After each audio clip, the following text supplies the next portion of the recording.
Kung ika'y magmahal na ng iba,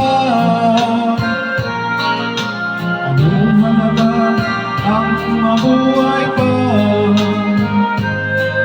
Dalhin mo na ang araw at ang buwan na di nasisikat kailanman.